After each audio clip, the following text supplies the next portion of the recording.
Hello everyone, welcome back to my channel. So in today's video I'm going to be showing you how to achieve this crochet braid right here. So if you want to see and know how to achieve it, please keep watching. So for this crochet braid I used 2 packs of the color 27 and a little bit of the color 350. So for the color 350 is a bit too bright, like the red is too bright for the color 27. So in order to get the color I want for the highlight effect, I'm going to be mixing the color 350 and the color 27 together. So I have a video on how I mix the two colors together. This is the colors on the this one right here. That's the one I've already mixed together. So I have a video on how I mixed it together, and also you can mix any color of your choice using that method. So the video will be on the I will have a link on the description box. So definitely check it out. So for the crochet braid right here, I'm doing the knotless method on the on both sides of the crochet braid, and also the first cornrows on the back. So after that, I'm gonna do the regular crochet braid. So let's talk about the color of this hair.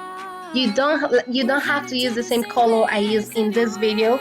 You know, I like to experiment with different kind of colors and see what works for me. If it doesn't work, it doesn't work. But for you don't have to use the same color. You can use any color of choice. But if you prefer this color, you can definitely go ahead and use it. And also I cut the extension into three sections, each pack into 3 sections.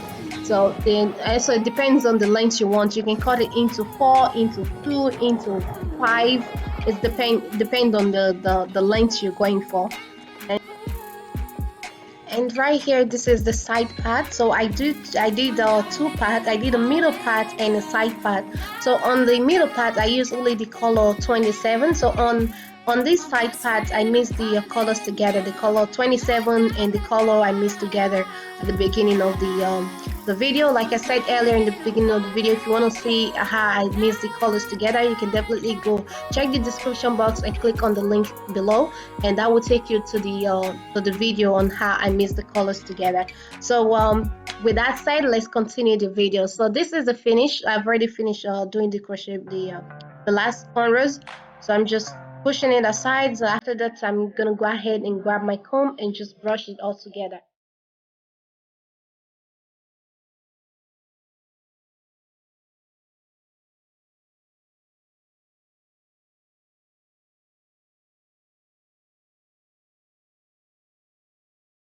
So this is the hair before going into before going into coil it. So before going into coil the hair, I'm going ahead to brush the section I'm going to be wrapping around the flexi rod. We want to make sure to brush it through and making sure there is no tangle. So this, by doing it this way, it will help the coils to give you like a more defined coils when there is no freeze and when the hair doesn't tangle when you try to unravel it. So to wrap the coil, to wrap the hair around the flexi rod, you want to start a little bit of a little bit away from the root, so that will give you like this transition from straight to waving. Then so to wrap the hair, you want to wrap and twist. Twist and wrap it around. Twist and wrap. Twist and wrap.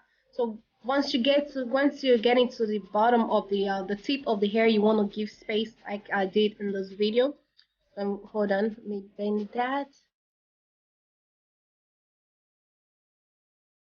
Okay, just twist and wrap, twist and wrap. So towards the ends of the hair, you want to give space, give a gap on the flexi rod.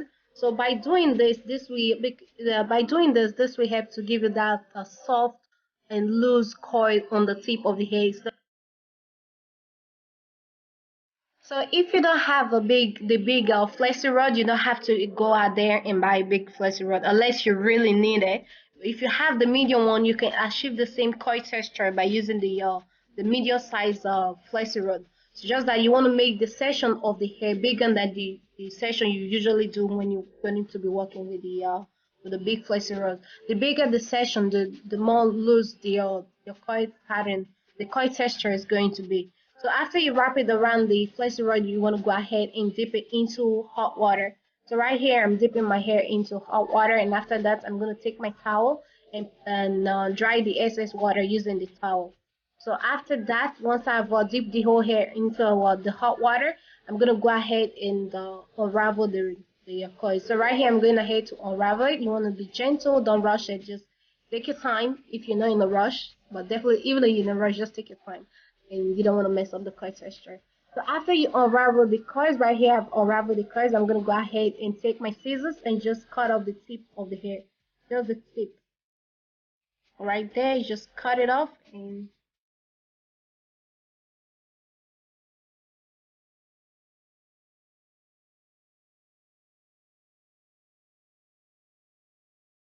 so after unraveling the coils, I went ahead and let the hair air dry.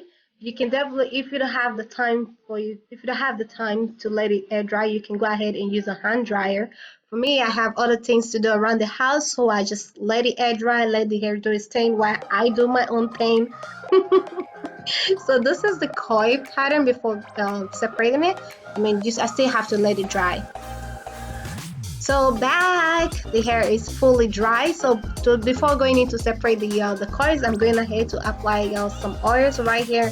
I'm using coconut oil. You can go ahead and grab your favorite oil, just then apply it on the hair. Then just make sure you work it in.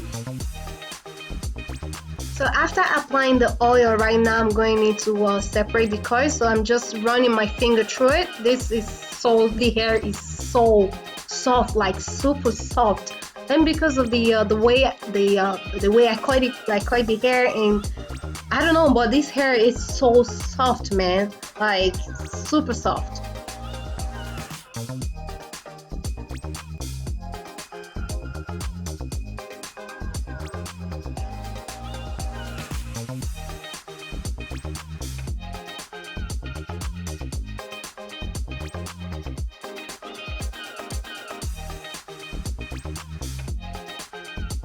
So this is the finished result right here. I hope you enjoyed this video. If you do, please don't forget to give it a thumbs up. And also, if you're not subscribed to my channel yet, please don't forget to hit the subscribe button down below. And if you already subscribed, thank you so much for subscribing, and thank you so much for watching. And I'll see you in my next one. Take a step back, she's coming through. Baby looking shady.